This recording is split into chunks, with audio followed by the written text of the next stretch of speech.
Hello. Hi. Oh, jinx. Except for we said different words, but yes. Same idea. Does it count? Idea? Anyway, hello. Conceptual jinx. Okay. Welcome to the Carmudgeon Show. This week's episode covers like every other topic that we could think of. Well, it's all about old cars. And okay. Did we talk about new cars? We certainly didn't mention, or we're not going to. Sorry, we're not going to mention the Z4 M Coupe that's behind us. That has no relevance to anything. It's just there. Sepang. It's parked. It's a very unusual color. Did you just sneeze? Gesundheit. Sepang? Bronze. That's a place. It's a bronze metallic, beautiful. Presumably. Beautiful color combo. This car's got a brown interior, doesn't it? Pretty hot. Okay, well, that's all we are saying about that. That's all we're doing. Okay, bye. Wave to it. Hello. This is the 200th episode of the Carmudgeon Show. 200. Congratulations on your 200th birthday. Thank you. Don't look a day over. Shut 444. up. I will hit you with this Carmudgeon logo. We will talk about, we did a rally, and we are going to talk about Car Week because it's also Car Week right now, and we're going to talk about tariffs, and we're going to talk about smog laws, and the car market generally, and... that's probably about it. Probably more importantly, we get very curmudgeonly at the end of this episode. So yes, that's what you're here for. Just sunshine and rainbows. Or the opposite of that. Raining sunbows. Yeah.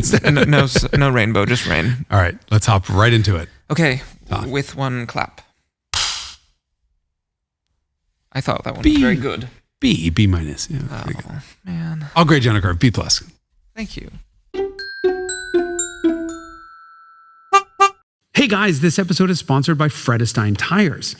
Maybe snow is on the way and you're ready to put your mind at ease with WinTrack Pro's confident control and maximum grip in the cold.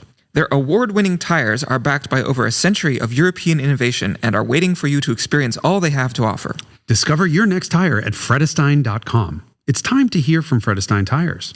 They're bringing better performance to the roads with their award-winning tires backed by over a century of European innovation. Not to mention a partnership with Ital Design, founded by legendary designer Giorgetto Giugiaro. Demand a better tire. Demand Fredestein. Can you believe in... Oh, no, that's do you believe? Believe in magic? God, we really should start these episodes out We should not do singing that. again. No. We can hire someone to sing. AI can sing for us. Next week will sing. How do you know this? Do you have ESPN? There is a crystal ball in that closet. I can pull it out. I was just trying to kick the can on singing. To next week. I.e. not sing now. Cans are people too. Okay. Do you believe we've done 200 of these? I guess. I don't know. What is 200? It's twice 100. It's more horsepower than most of my cars have. That's for sure. What about kilowatts? Definitely. The only thing that might come close would be the CSI. BMW definitely has more than 200 kilowatts because 200 kilowatts is 268 horsepower. That's it? 100, 136, yes. Well, yeah, 268 horsepower. So it does have more than that. Even at the wheels. Anyway, 200 episodes of the Carmudgeon Show, and we've now completed 10 Pacific Coast rallies with our friends. Yes. We habitually do this, I guess, now? Yeah, 10, that's a habit, right? Or is that an addiction? What's the terminology for that? I don't know. In any case, yeah. But we've done one in Europe, which we're not counting towards that. Continental instead of Pacific. Right. So yeah, we survived. This was 400 and... I don't know how you did more miles than I did. I came from farther. But it wasn't that much further. Either way, maybe your odometer. My odometer could be suspect. Optimistic. 400 and something miles in. I was in Beatrice, the E30 325i. Mm-hmm. You were in your new to you. Yeah, 1982 Porsche 911 SC with a 3.2 liter Carrera engine swap. High compression European motor. This was perhaps somewhat foolish, but I flew down to San Diego, looked at the car, agreed to buy it, paid the guy, and then I had a truck bring it up, and the truck arrived at 11 a.m. Friday, and my target was to leave at noon on Friday on the rally, and so the guy, when I was down there buying it, I was like, how long is it since you put the engine in? And he was like, 400 miles, and he was like, yeah, you should probably have it trucked home, and I was like, why? And that's why you and he was like, well, it's doesn't have air conditioning or heat, and it's got a short fifth gear in it. It's gonna be loud. And then later on, I asked. He said that before I asked him how many miles had happened since the engine was swapped. And then when I got home, I was like, I just bought this car, and he was like, maybe he didn't want me to drive it home because it had been 400 miles since the engine was installed. Yeah. So that was maybe a bit foolish. What did I do to the car before leaving? I checked the tire pressures and the oil level, and that was it. Okay, that is one more thing than I did to Beatrice. And it wasn't, it, in fairness, hasn't been just 400 miles since I did an oil change in that car, since the engine swap in the car. Right. But I did, and it's a car that you knew and has proven itself on a number of specific. Yes. So I did check the tire pressure. However, I completely forgot that I should probably put the race seat back in the car. And I totally forgot that I should put the race brakes back on the car. And it wasn't until day one. So I just leave the house. Day one, section one. Section one, that I'm like... going uphill.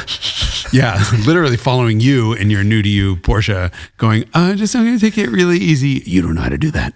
And I was like, why did oh, fuck. Because there was one other rally that we did where I showed up in my wagon with Bosch Quiet Cast ceramic pads on it that I had for the street that I hated, but they don't dust. And I was like, I hate cleaning wheels. Let me just try these pads out. And we made it 3 corners, and I had to abort because the pedal was on the floor. They did not work. I mean, I was standing on the pedal, nothing worked. So I had to just go to the back of the group and just behave like a Christian. These were Jurid pads that are on the car now. And while they did smell quite substantially, fragrantly, one of our friends said he could smell me the whole way up the mountain. I was like, that's never a good sign. But they never gave out, so they did work. But next time, definitely putting the Hawk, the brake pads on it, and even the seat, because the race seat does make a big difference, especially when you're kind of drifting. I mean, when you accidentally, I wasn't ever on purpose drifting this car, but when the rear end steps out, when you don't have to concentrate on holding yourself in position, it's a lot easier to catch the slide. And so the first time I had to catch a slide, I was like, oh God, I missed the seats. Yeah. But I did have CarPlay. And so I did not. That. I did not have a radio. I did not have heat. I did not have air conditioning. We didn't need heat. It was hot. Yes. Did not need heat. Yeah. But I don't have air conditioning either. Yeah, so we did, one of our friends is moving to Australia, and he requested a rally before departing, so that was a bummer to see him leave, but sent him off in style, yes. So you take this car off the truck, check the tire pressure, check the oil, and just hit the road. Yeah, and this was, I mentioned this car in some episodes ago because I've been threatening to sell the 964. And this was a baptism by fire to figure out whether I could truly come to terms with selling the 964 based on how this car does on the rally, because the 964 is the tool that I use for rallying, and this car has no ABS. The brakes are much worse because it's older, and the 964 has 993 turbo brakes, which are meant for a car with 400 horsepower. And so, the question was, is the new older car going to be able to do rally duty? And I think the answer to that was yes. It did a good job of it. It's not quite as good as the 964 at this kind of stuff. Definitely missed the brakes. Really? The brakes on this were fine, but they are very wooden, and there's no ABS, and maybe it needs rotors because there was some, they're not as confidence-inspiring. The brakes feel like a modern car's brakes in the 964, like they're so good. Amazing. This car is not quite as fluid at bumpy roads at speed as the 964. The 964 is really good at that. It's got KW V3 coilovers, which are much better than I learned 993 RS over a bumpy road, because I did an AB with that car with a 993 RS on a bumpy road. So it's better, and the gearbox. The new car has a 915, which is the gearbox that everyone shits on. Was used from 1972 to 1986 in designed 911s. By a soup kitchen chef. Yes, definitely. It's kind of vague. This one has a Wevo shifter, which helps, but it doesn't help with the synchros. And these synchros need to be deliberately used. And it's like an old car, truly, in the sense that sometimes various gears will be it's like you can't select a gear reliably. Like sometimes it goes in comfortably, and other times it's like you can't have that gear right now. I'm sorry, please try again later. Which is not what you want when you're trying to set up for a corner and be leaving the corner in second gear, for example. So it's just more of an old car. Mm-hmm. It's more work to go the same speed, I would say, as the. You were not. You had apologized a couple times. I'm sorry. I like I was slow. No. I think I was just working harder. Yeah, I think you were working harder. You were not. I mean, you set the pace for the entire rally, didn't you? I think you led the entire time. As I usually I don't do. think I ever heard a squeal from your tires. Yeah. That's why I felt like I was going slow. Well, but you probably were hearing a lot of squeal from mine. Yeah. So I had those. So you had Fredestein I had the Sprint pluses on them, and I gotta say they're fucking perfect. Like, yeah. I now have 3 sets of these. I've just got a set for the E30 wagon. Mm-hmm. So this episode is happening. This episode is going live. Actually, right the day before Monterey Car Week starts. And Fredestein asked to borrow my 325i wagon for their tire display at Motorlux, which is another Haggerty-owned property. And this is one of the kickoff events at the Jet Center, and it's really bougie and fabulous. And so for some reason they invited me. So I have to be on my best behavior. Mm-hmm. And I think we're going to be recording a podcast live from Motorlux, which would be super fun. But I don't want to give Is it going away. to be broadcast live? It's not going to be broadcast live. It'll be recorded live. But we're going to record it before the people show up so that we can hobnob when the great, beautiful people arrive. And we're not annoying anyone. So Fredestein just sent another set of these Sprint Pluses, and I'm actually really happy about that because they did exactly what I want them to do on a car like that, which is, and this, by the way, Beatrice's race suspension on it, like I have 3 degrees of negative camber up front with big bars and whatever. They gripped more than well enough. They will sing right at the limit and not ever make a peep before that. And then the grip level was just absurd. Yeah. But not so much that it overwhelms the chassis, and not so much that it overwhelms sight lines. Mm-hmm. I did, when I got home, did a back road, like a midnight back road blast in the e-Golf. Strangely, I just was going to a friend's house, and it was just one of these roads that is nuts by me. And that car, I now have the summer. I feel like this episode sponsored by Fredestein. I have the All-Track Pros on it, which are their high performance summer. Oh my God. I also sort of alluded to, I put 034 Motorsport camber caster control arms on the e-Golf and aligned it with max negative camber, which is like 1.5. The fucking grip level on this car is now so stupid that I can't slide around a corner. I can't see around the corner long enough on a right. On a left band, I kind of can, but the grip level is just so fucking dumb that I kept thinking afterwards, like, why don't I take this car on a rally? Oh, it'll have 12 miles of range. Yes. It's too easy to go way too fast. Those tires are genuinely impressing the hell out of me. Like, I think range-wise, they might be even worse than the Pilot Sport 4S's were. Oopsies. But, look, you can't have it all. I'm having a blast with them, but that was a reminder, like, oh, okay, hold on. Modern car, modern suspension, and, a way more aggressive tire can outdo that. But I never once thought, I wish I had more grip than those Sprint Pluses. Yeah. I recently sold the 190E that I used to own, which was the Italian rally car, which caused so many problems, which were subsequently resolved. And then I sold it to some guy, and then he kept it for a little while, and then he bought a CLK Black Series. Mm-hmm. So he sold the 190 Cosworth. So I sold the 190 for him. Anyway, I drove that car again, and we did a driving video at speed, and it confirmed the Sprint Pluses function. They really do. Yeah. I thought for sure you were going to leave me for dead, but I kind of like that you maybe were going a little bit slower than your 993 because there was never a time I couldn't max attack catch you. And that in the 993 to do 964. 964, I'm sorry. By the time I would catch you, I would often get high heart rate alerts on my phone, like, or are you working out alerts on my phone, on my watch? And that's probably not a good sign, but it would be 10/10 braking, 10/10 corner, and obviously matted the whole time. So maybe you were a little bit slower in the new Porsche, but good luck with anyone. Like, Yeah. we come up to other people on these roads at 40, 50 mile an hour closing speeds because they're doing literal 15, 20 miles an hour. Yeah, literally 15.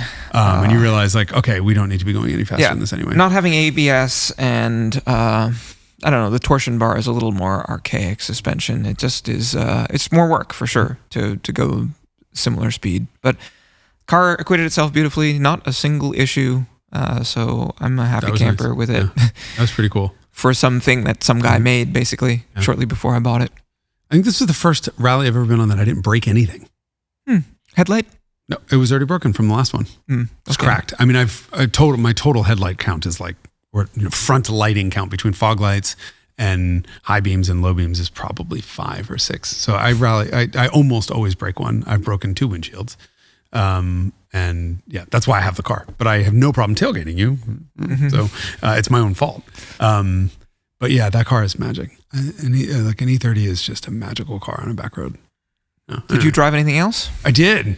I drove the FD RX-7 that you did the Revelations. That I did the Revelations video on. Yeah. And my comment in my notes from the Revelations video, which was that quick drive up the road and back, was it's not often I get out of a Revelations drive and want to continue driving. I want to do a whole rally in this car. I went back and looked at my notes. It is just magical. Like chassis wise, like the steering is not the most communicative in the world, but the effort build curve is beautiful. The way the turbo responds on that car is unlike naturally aspirated cars. It's just such a linear build of power. The engine sounded great. Driving position is a little weird because the steering was a little low. But when you combine that with just the gorgeousness of that car, that was a lovely experience. For you. For him, some distress, just general. I mean, he owns exclusively Japanese cars, and the RX-7, the FD3, is notoriously, it's more Italian in spirit than I would say most Japanese cars are. And so at one point we were like, where is he? Why hasn't he turned up? And he's like, I'm overheating. And then we like call him and he's like, the needle moved. It got towards warm. And we're like, oh my goodness, tell me you're a Japanese car owner without telling me you're a Japanese car owner, because the needle moved. And so he was like deeply distressed by that. And we're all like, whatever, as long as it wasn't above 250 degrees, it's probably okay. Right. Meanwhile, it's 102 degrees out. He's got the air conditioning on. Yeah. And we're like, climbing a mountain. Yeah. Going up a very good section of road that we specifically sought out, that I'm glad we added to the proceedings. But yeah, so maybe turn off your air conditioning. So that car actually did fine. It did great. Well. Yeah. I drove a 300 SL 24 manual, so the dogleg SL, on a hill climb section. And my first, especially after being in Beatrice, which is, so buttoned down, was holy shit, where are these motions coming from? The car just heaves and bobs and it's just moving around in a perfectly controlled way. Yes.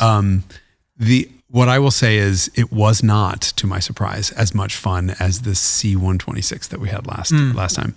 And I think part of it is it had same tires on it that you had on the Porsche, these Conti Extreme contacts, I think. Huge grip. But clearly there's an alignment issue or characteristic with this car where the inside tire is just screaming the whole way around every corner. And I think it's just got toe out because of the way there's so much caster on that front suspension. And so you have the inside tire is just grabbing for traction to try to help the front end turn. And it was just painful to just... and so that was a little bit uncomfortable. And then the seats, like that plus grip level, plus the seats being not all that supportive, I didn't slide it around corners the way that I did in the SEC. I'm sorry you missed the large barge charge because it was just epically... Because it was my fucking idea too. I know. Well, you said you could come, so we planned it, and then you bailed out later on. I mean, I wouldn't have planned it without your availability. But we had the R129 and the C1. We had two R129s and the C126 on that rally, and minimum curb weight of 4,000 was the target. I think we were more like 3,500 is the minimum curb weight for attendees. But that was really fun, and I think the CSI is too competent. You need something more wayward. Yeah, the CSI, but I really need to do a rally in that car. You have to lead the whole way. I contemplated bringing it on this rally, and in fact, that morning I had the 308. So the Ferrari, the BMW, and Beatrice at the house. And I did not make up my mind until I started loading my stuff into Beatrice. I really want to take the CSI, but I know I'm going to stone chip the shit out of the front of that car. And I don't want to lead. You know the roads better than I do. You're a better leader than I am. I left for brakes, so I'm constantly flashing brake lights. So I feel terrible for the person behind me. I'd much rather, I enjoy it more when I follow you. I think you're happy to lead. And so I'd made a choice. But I need to go and just do a weekend of back roads in that car because it's. Yeah, I think you will have a great time. Yeah. I'm curious to know, you've gone a little bit at speed in that car, but not like a long 20 or 30 minutes uninterrupted section. I'm curious to know what your findings are afterwards. But to me, it felt like a big E36 M3. Right. That's exactly what it felt like to me. It was just so competent. And it's an E36 M3 without the snap or power oversteer. It was just a much more settled, it's still power oversteered everywhere if you asked it to, but it... Longer wheelbase? I don't know if it's a longer wheelbase. It's a more sophisticated suspension design. Is it? I think so. But either way, it was just beautifully balanced. It was just so good. And the engine sounds great at high revs. And yeah, anyway, I will do a rally. The fuel bill, though. Well, that was what was scaring me on the Ferrari. Yeah. Because you were nuts. You did a rally. I did a DWA rally in the Ferrari, yes. We've done 10 Pacific rallies, 1 Europe, and then how many Driving While Awesome? So Driving While Awesome is another big rally group, like 100 cars? 100 cars-ish, yeah, maybe 80. We've probably done 5 of them. Yeah. At least. Yeah. And you did one, the year that I did mine in the 2316, you did in the Ferrari. That was the very first one, I think. That was nutty. Yeah. I can't imagine what you spent in fuel. Yeah, I mean, the car gets 10 miles a gallon, maybe. I do remember being like sort of anxious about fuels not making it to the next fuel stop, which was the RX-7 in our case. The RX-7 won the fuel economy challenge. Oh, that's right. We did that again. Doing that. Did we? Yeah, we did the final numbers. Winning means you got the worst fuel economy. Everyone else was sort of hanging out in the 20s, right? If I remember correctly. My Porsche, and the GTI were all in the 20s. The R129, despite being a 6-cylinder, was not very economical. No, it was kind of like a 16, but it's also a CIS. Right. That was like a 16 mile per gallon. Do you have the numbers? Yeah, the numbers. I'm not going to start with the RX-7. So we had a Z3, which I also drove. So Z3 2.8i, which was 2.8. Yeah, it's 2.8. It was a cable throttle 2.8. Lovely car. It was actually quite nice to hustle around. Z3 did 21.3. Your Porsche did 19.29. I did 19.7 out of the E30.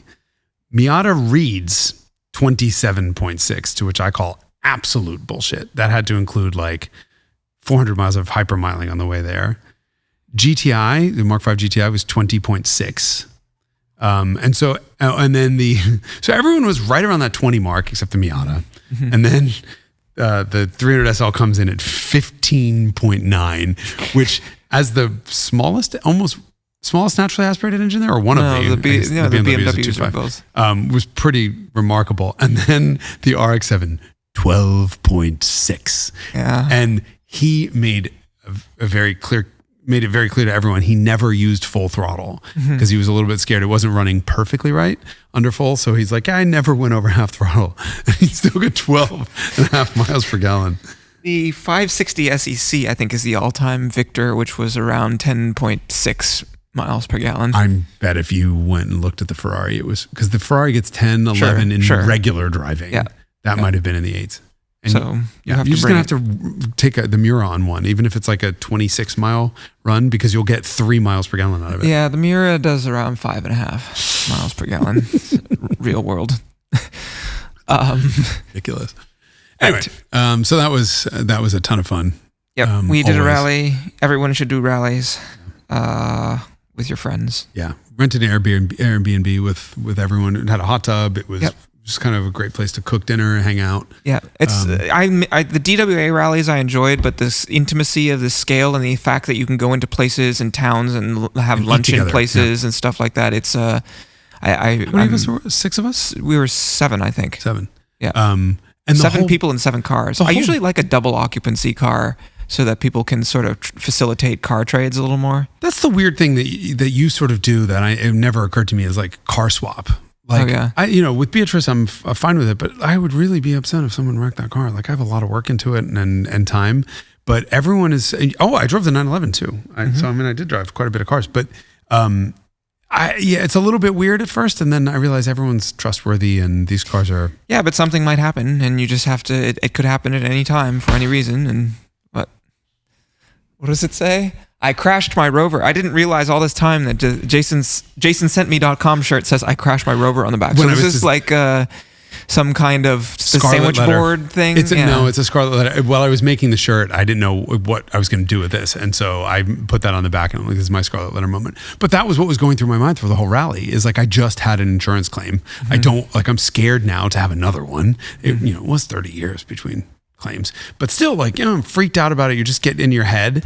And so when I made the shirt, I did that. I'm like, I'm just going to walk around with a scarlet letter. I'm like, I crashed my Rover because I'm an idiot. Okay. What was the total bill?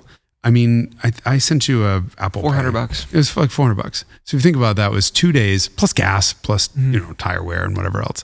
Mm-hmm. But so total actual spend $500 for 2 full days. So we all left Friday night and got home Sunday night. Mm-hmm. You can't buy that kind of. Yeah, I mean you can. It's exactly $500. Elsewhere. I mean, you can't a track day maybe, but that's There are times when I, frustrated it. There was a clump of Harley Davidsons in front of us going walking speed. I thought you were going to blow a gasket, and I mean mentally and not. I thought you were going to kill someone. Your horn, by the way, carries. At one point, I just pulled over, and I'm like, I can't deal with these inbred morons anymore. And I pulled over, and for about 48 minutes, I could hear this fanfare echoing through the hills of you just on your horn for these idiots. Yes, people behaving poorly. I don't know how you do 12 to 15 miles an hour in a 55 zone for half an hour at a time and not realize that there's, basically half of the West Coast behind you honking flashing lights and demanding your pull over. Anyway. Yep. But it happened. But it happens. So yeah. So we did that. What else have we done? Well, what's coming up is Car Week. Yes. So Car Week is happening now. So this episode goes live Monday, the 11th. And so Tuesday basically is the sort of soft start of Car Week. This year, the Grassroots Motorsports kickoff has been canceled, which is a shame because that was a sort of bring whatever you got, sort of hang out on the street. I judged typically every year, both officially and unofficially, making fun of people's cars. That was always a lovely way to start the event because it's not formal and it's like everyone just, arrive and hang out. So this year, in the absence of that, the big kickoff is Motorlux, like I said. And so this happens tickets are probably still available. This is on the Wednesday. Wednesday evening, 7 p.m.-ish. Tickets are dear. This is everything related to Car Week.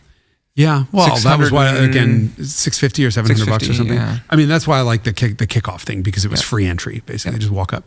But $700 is like all you can drink, all you can eat, all you can party. There's an auction going on at there too. Broad Arrow auctions there. Broad Arrow is that night.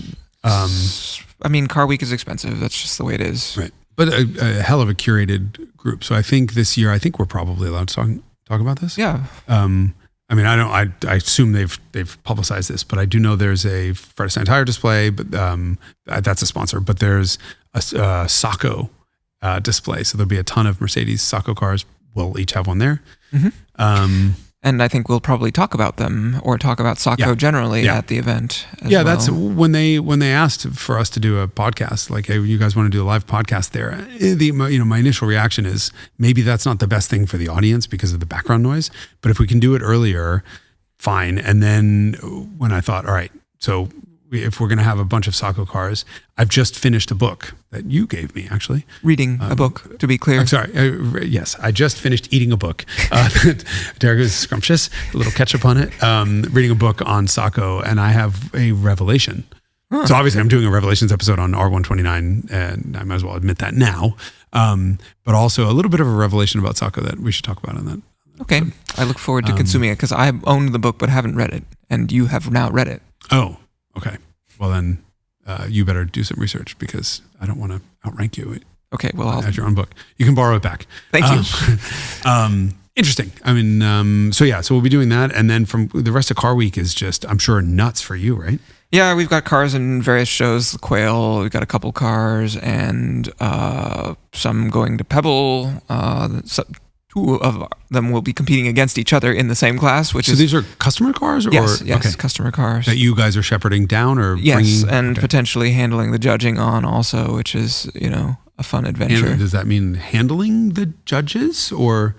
I hope that's driving? not what it means. I don't know how this works. No, I mean, they'll ask you about the car's history and, show me around the car, tell me why it should be winning an award, and also start it and make sure the windshield washers work and all that shit. Mm-hmm.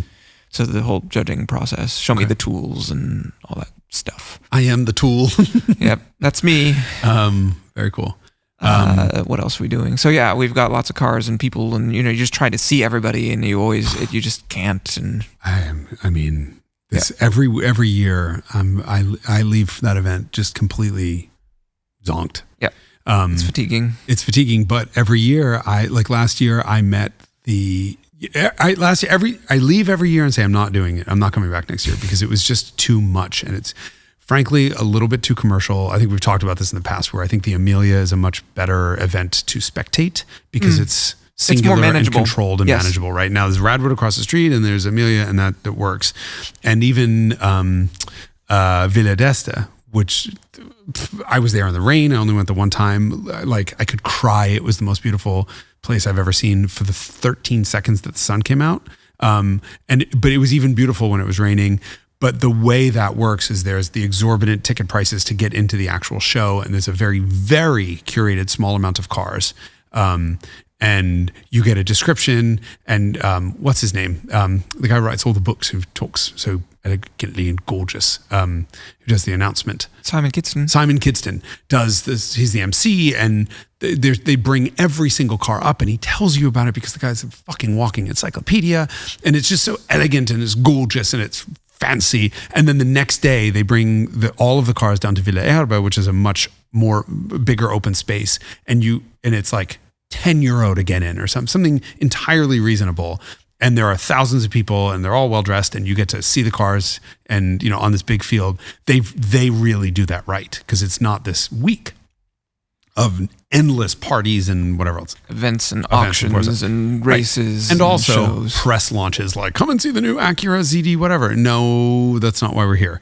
But of course, every time a car company gets wind of the fact that A, there are media there, and B, that there are rich potential clientele there, they're going to start showing up. Yeah, it just feels odd to have stuff like pedestrian cars there. It's one thing maybe if Singer is announcing some new car or something, or maybe Porsche or Ferrari or Bentley, these sort of. Right. But Kia, I was really upset one year when Kia came there, and I thought, okay, now the organizers of the event have sold out. Right. I was really upset about that. And nothing against Kia, they're making a hell of a product, but this is not the time and place to do that. And so every year I've sort of been frustrated and said, I'm not going back because it's too much. But then something happens where I meet someone who has something amazing. And last year I was at Bonhams. I was at one of the auctions, and there were 2 or 3 Cesetta Marauder or Cesetta V16Ts. And I was standing there looking at one of those cars, just like, couldn't believe it was blue and it was gorgeous. And there was some dude that was standing there next to me, and he's like, we sort of exchanged a glance, like, wow, look at this thing. And we started talking about the car, and this guy knew what it was. And then we started talking. It's the guy who wrote the book, Brian Wickham. And so we start talking, and I'm like, yeah, I think I'm going to try to get one for a Revelations episode. And he's like, oh, I love what you do. I'm like, okay, that's great. He knows the show. And I said, there's apparently a book, and like the book has been like hushed, like pushed under the rug because of a pending lawsuit and defamation and blah, blah, blah, blah, blah. And like, man, I'd kill to get my hands on it. And he's like, I wrote the book. And I was like, you what? And he's like, I'm the guy that wrote the book. And I'm like, you're Brian? And he was like, yeah. Get the fuck out. All right, you want to help? Like, I'll help you with the book. You help me with it. It was amazing. And it's this sort of stuff that only happens at fucking Car Week. Yeah. So, I'll be there. You are professionally obligated to attend. Right. More so than I am the launch of the new, Hyundai Palisade, for example. Which is happening, this week in Sonoma. And I want to go, and I want to hang out with the Hyundai people and learn all about it. But I think, for the purposes of the things that come into the studio and that we do videos on, this is probably more important. But it's a hell of a week-long commitment. Yes. Especially because I will be flying back a couple days earlier, or flying out and driving my new car back from the Pacific Northwest. So Jason has... Shh. You just did it Don't your damn judge self. me. No, I just saw the look on your face. I've Okay, committed this is to a purchase. judgment-free zone. Bullshit! Have you heard what we say about other people? Okay, Jason, I'm very happy for you for buying another car. This is a non-bullshit free zone. Do you really mean that? Yeah. I support Yeah, sure. I support the unbridled consumption of unnecessary automobiles. It is a core to my livelihood. As soon as even Mike, our producer, is laughing at that incredible display of bullshit that's so completely unconvincing. The second you drive my soon-to-be swapped, hopefully, VR6. I mean, I love VR6, and I had really enjoyed your Cabby, so I'm sure it'll be Have an you spent absolute time blast. driving VR6s, the like modified VR6s? No, it was the Corrado, the silver Corrado. That's the only one you've ever driven? Yes, Get the fuck out. Oh, you're in for a treat. I look forward to it. Yeah, okay. All right. Anyway, so Car Week will be completely insane. What else? You're is going buying we could talk about some interesting dynamics, actually. So there's, one of the defining characteristics of Car Week, for me at least, is auctions. Lots of cars trading hands, and I think it's going to be an interesting year because the market's doing some funny stuff. It's very erratic right now. No. Yeah, Is that because the government is erratic right now? Yeah, that's definitely a factor. So we did an episode about tariffs when they were first happening in the springtime, and then cars got a reprieve at the last minute. 25 years or older were allowed to stay at 2.5%, which was the historic rate. And cars were always 2.5%, regardless of age and where they were coming from. Unless they were trucks. All that stuff. Yeah, that's why I said cars and not Trucks are a subset of cars. trucks and world. cars. Okay. So that was lovely when it was 2.5%, but then everything went to everything under 25 years old in April went to 25%. And then old cars were allowed to stay at 2.5%. And that was the state of things since April. And then now there's like a change that seems to be brewing and isn't that widely publicized, but it seems like now there's 10% added on top of that for old cars. And so now the effective rate coming into the United States is 12.5%. I don't know how official this is versus actually the importers are charging it in the event that people actually get charged. So like I've talked to some people who have imported cars after April, and they're now getting a subsequent tax bill for an additional 10% of the value of the car after they already cleared customs and paid the duties. Out. Yeah. So okay, if there is one thing that destroys businesses, it's a lack of clarity and being able to plan. Yep. And when you get Correct. a 10% tax bill on something that you thought already cleared customs, I'm sorry, your government is fucked. And so we're sitting on pins and needles because we brought in a car that was north of $500,000 at 2.5%, and it's now sold, and we made our commission, and everyone's happy, and we, it was worth the trouble. And I flew my ass to the Netherlands. Actually, an airplane did that, and Preferably the rest of you also. Yeah, not that's just your ass, correct. yeah. Yes. And so I inspected the car and went through the trouble of importing it and evaluating it. It was a 993 Carrera RS, and it was a car that needs to be verified in a whole bunch of ways because it looks like a regular 911, or it's a car that you could fake. Right. And so the diligence is super important with cars like that. And I did all the diligence and confirmed it was real and confirmed that the extraordinary options that it had were all like original to the car, and all the diligence that you do to make sure that you're buying an asset that is worth what you think it is. And then you go through the trouble to import it, and then we air freighted it over and made all the presentation and cleaned it up and sold it and all that stuff. And so if we get a bill for 10% of the value of the car, which is going to be in excess of $50,000, then all of our margin basically goes away. So that would be a very unwelcome discovery. But that's exactly what's happening to a bunch of people who have imported cars since April. This is unbelievable. And this is what we were talking with one of our friends on the rally who was looking at buying a car in Canada and bringing it in. Correct. And that additional 10% was the difference between I'm definitely buying this car and I think I'm going to have to walk away from it. Yep. And then here's for this from you, and then talks to an importer, talks to a customs guy, talks to all these other people who say, no, that's not actually happening. Mm-hmm. So, I mean, look, government is put duties on. We can discuss all of that shit and have, but for fuck's sake, make it clear so people know what to expect. Yeah. I mean, a $50,000 tax bill is The difference between us making As money a versus viable not. business versus bankruptcy, Correct. right? Yeah. I mean, And historically, import business has been a substantial part of our business. And there's a bunch of it's frustrating because all the contacts overseas that I deal with are presenting me with cars where if it were not for the new duty landscape, it would make sense to bring them over and there would be a pretty healthy margin. And then I'm like, I'm sorry, I just can't be a buyer right now. I don't think there's money here, or the risk is too great, or I don't really know what's going to happen. I was going to say, right. So how much of it is the not knowing versus the actual 10%? So one of the cars was under 25 years old, and it was a U.S. car that had been exported that we were hoping to re-import, and that car would come in now at 25%, whereas it would have 27.5%. Sorry, an additional 25% on top of the existing 2.5%. So that would come in at 27.5%, and that's a non-starter. It would have historically been 2.5%, and it would have made all the sense in the world to bring over. Super freaking cool car that I'm really bummed that we aren't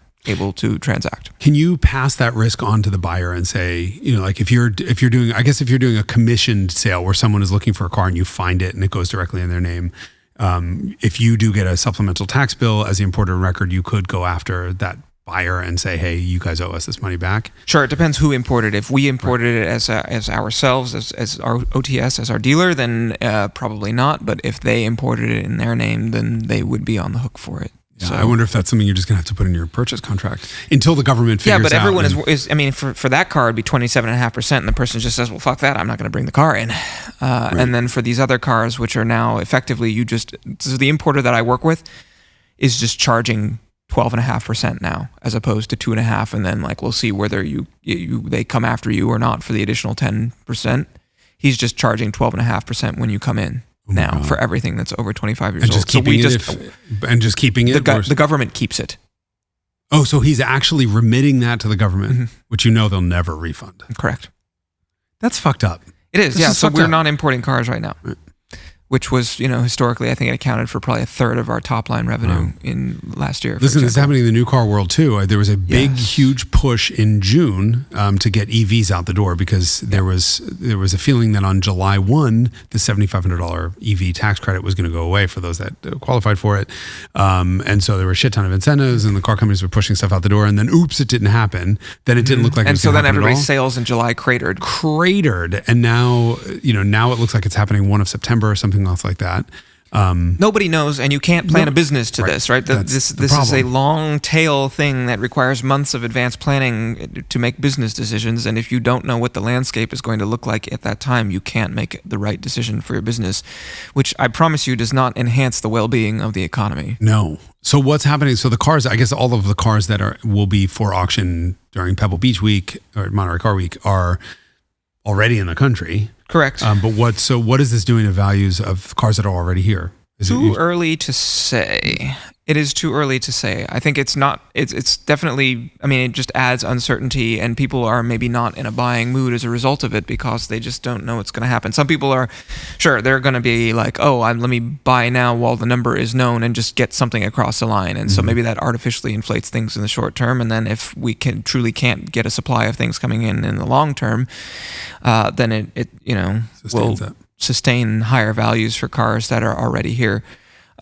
Which is a shame. I think that hypothetically, that's probably going to depress values overseas because a substantial portion of these high-end cars, and I'm just talking about stuff like Diablo GT is a very interesting example because those cars only just turned 25, and so a lot of them were flowing into the United States, and they only made 80 of them, so a lot is a relative term, but we went from having 0% of the world production in the United States into having, how many of those things are in the United States now? Is it 20% of the world's production is maybe now in the United States, and that flow is going to continue to happen, and it was going to balance out, and it was going to make the values of those cars go up. And if you say, well, it's the only 6-liter rear-wheel drive Diablo they made, and they made 80 of them, that phrase should make the car be worth a lot of money, and that was in the process of unfolding, and maybe that appreciation is enough to sustain, especially with the 27.5% duty slapped on top, that it will continue to happen because the supply is low enough and there aren't enough here, and the ones that are here will get expensive enough to sustain that. So okay, maybe that's going to happen. So there's all this stuff where it's like, I have no idea what's going to happen. Right. Well, and then once you remove the ability for that car to travel around the world into the U.S., then I start to have to think about what about reciprocal tariffs that are coming on the other side. So will then Europe be putting tariffs on cars that are coming back in there? There has historically that has existed for cars, especially less than 30 years old. But will they do any sort of retaliatory tariffs? I guess it's not really hurting them, their new business. So it's not in this. There won't be retaliatory tariffs in the same way that there are for new cars. But are we wind up in a situation where the cars just wind up being non-transferable between continents? Yeah, which has historically been very luxurious for American buyers, and that's probably the biggest shame for us. And I think I've talked about this before about how in Switzerland a car is more saleable more saleable in the United States than it was across the border in Italy because it was outside of the EU and was transacting elsewhere outside of the EU. And so these advantages that we historically as Americans have enjoyed are now gone from the collector car space unless the markets reshuffle and the values of these cars go up by 25%, which potentially could happen. But we are in a state of uncertainty for sure. And so yes, cars potentially I think in Monterey that are already here, especially big cars there's not a large supply of in the United States and for which there's a lot of demand. Stuff like F50s is the first car for me that comes to mind in addition to the example I offered of Diablo GTs, but these sort of Radwood era cars that are that people who have really deep pockets are going to be buying right now regardless. It's going. And I think it's altogether going to stop the lower end stuff like Fiat Pandas and Audi RS2s and Honda Beats and stuff like that. And there are entire businesses that are devoted to bringing in JDM cars. And, I guess they're going to figure it out. Maybe 25% of 10 grand is 12.5 instead of 10. So maybe it can be absorbed because the absolute number of dollars is not that much. And you might argue that for rich guys with F50s, what's another $1 million? Yeah, look as a proportion of their overall wealth. Maybe it's not, but at the end of the day, in absolute terms, it's still $1 million. And I would say there are a lot of people on this. I know a lot of car collectors who won't sell cars that they own because they don't want to pay capital gains tax on it. Correct. And they'd rather just hold on to it than pay the government $700,000, $200,000, whatever else. And my reaction is always, oh, poor you.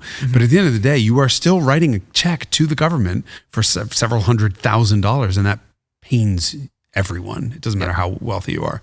I find that whole situation to be. Yeah, so I'm interested to see what happens this week with the auctions because I think that the big stuff that's here already is probably going to do pretty strongly, and that the caveat on that is going to be demographically still relevant stuff. We often talk about demographic shift, and I continue to see a shift away or a softening of like vintage 1950s and 60s cars.